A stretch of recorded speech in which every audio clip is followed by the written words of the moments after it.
So we heard the second chapter of the Book of Ruth. There are, of course, many different themes in that whole chapter. You can pick them probably as we were reading it.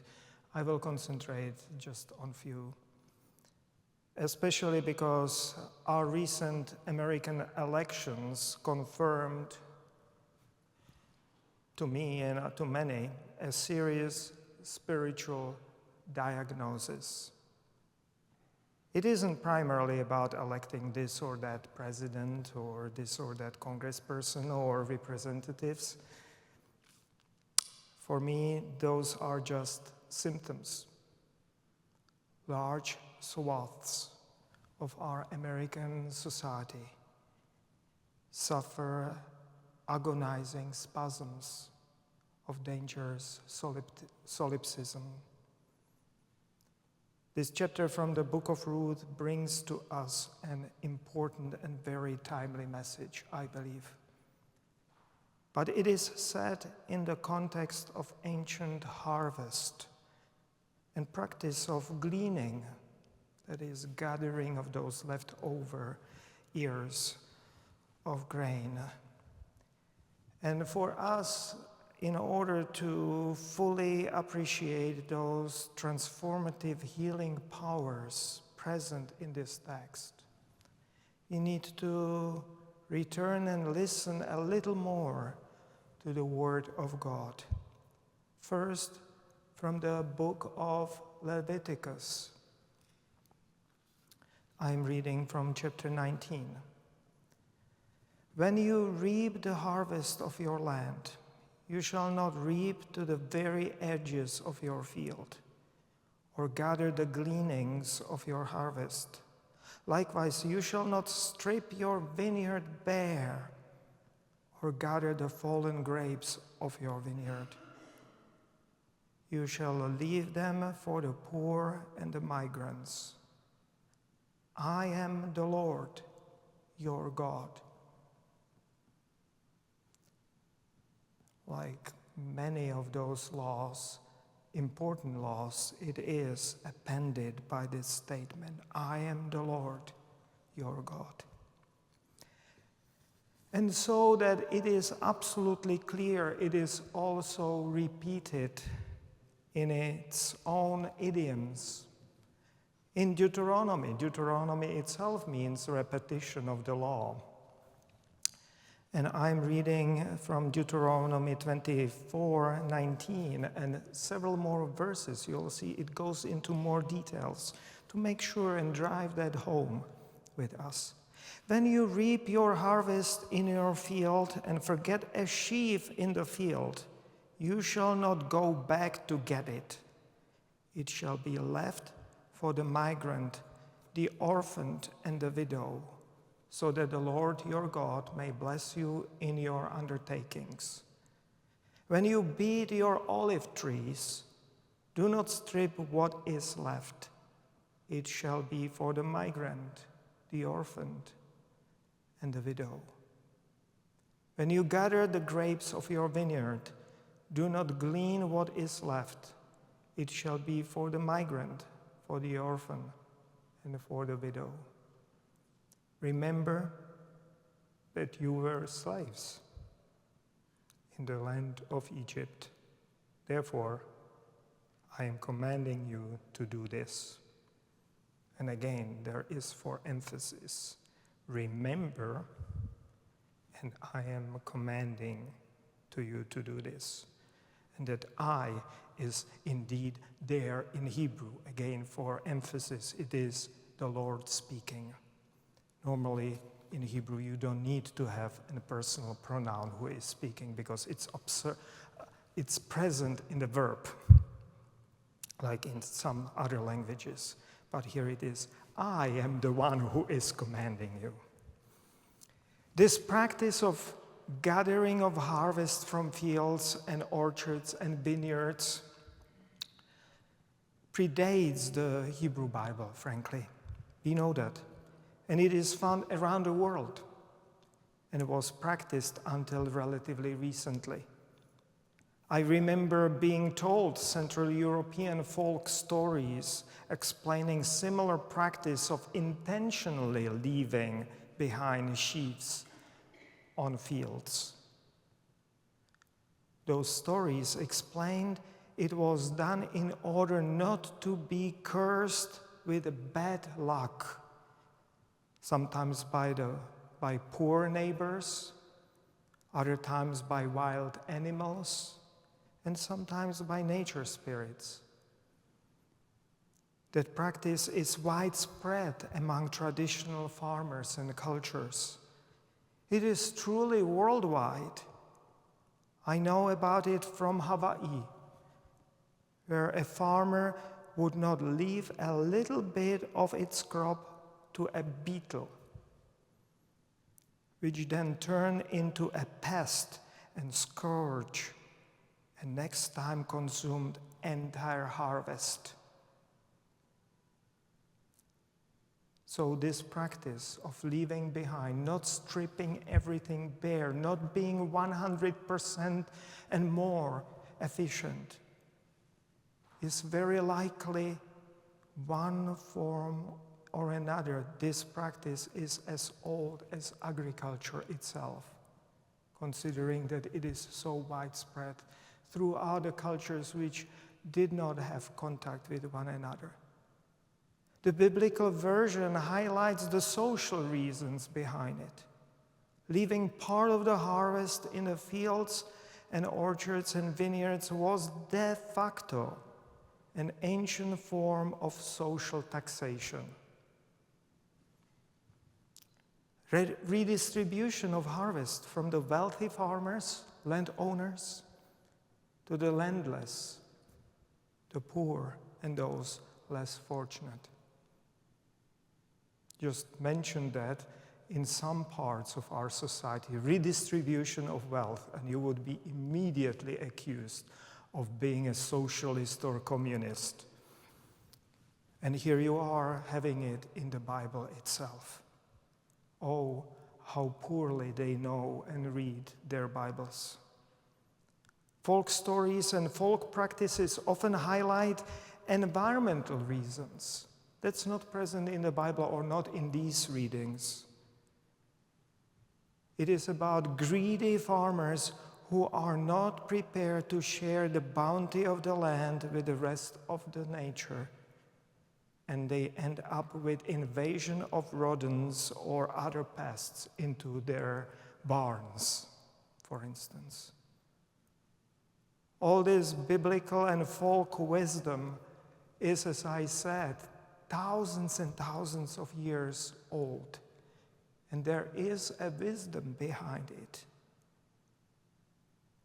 Life is not a zero-sum game. Life is not a zero-sum game. Do you know what I mean by zero-sum game? That means that, either I have it or you have it, but there is no way in between. We cannot share, or there is not, my profit is your loss, or your profit is my loss. That kind of thinking, quite widespread. But that's not how life is. Life is not based on an economy of egotism and shortage. Either I have it or you have it, as I said, and nothing in between. That's not how life works. That's not how the universe works. While thousands of years of practices and rituals and legends and religious laws, for heaven's sake, in the Bible, they tell us there is a virtue and wisdom in sharing. Environmentalists and biologists now for at least a century highlight that as symbiosis, or symbiosis, I think it is pronounced here. Codependent living together. A web of life. Life is a non-zero-sum game. We can share and be all of us better off in the end. We need each other. Not a single person, no matter how wealthy, not a single person can survive on their own, no matter even what they delude themselves of thinking. Not a single organism can live outside of that intricate web of life. And the Word of God is telling us this is how the world was created. This is how God intended it to be. And we need to hear it and we need to embrace it. Probably more than ever. Because our world is currently suffering, as I said, painful spasms of selfishness or egotism. You can observe it in many places around the world. But unfortunately, our nation can be a most obvious manifestation of this aberration. Majority of our compatriots, I mean those voting, of course, placed in a position of power, not just one, but the entire retinue of politicians who, without slightest doubt, perceive life as a zero-sum game. And we've already seen the results, even before they are inaugurated or take their office. You probably heard that argument or tension with Mexico and Canada based upon non-zero-sum thinking, or zero-sum thinking, I mean. That there, either Canadians have it or we have it, and there is no way in between. Like diplomacy would be either or. It's never that way.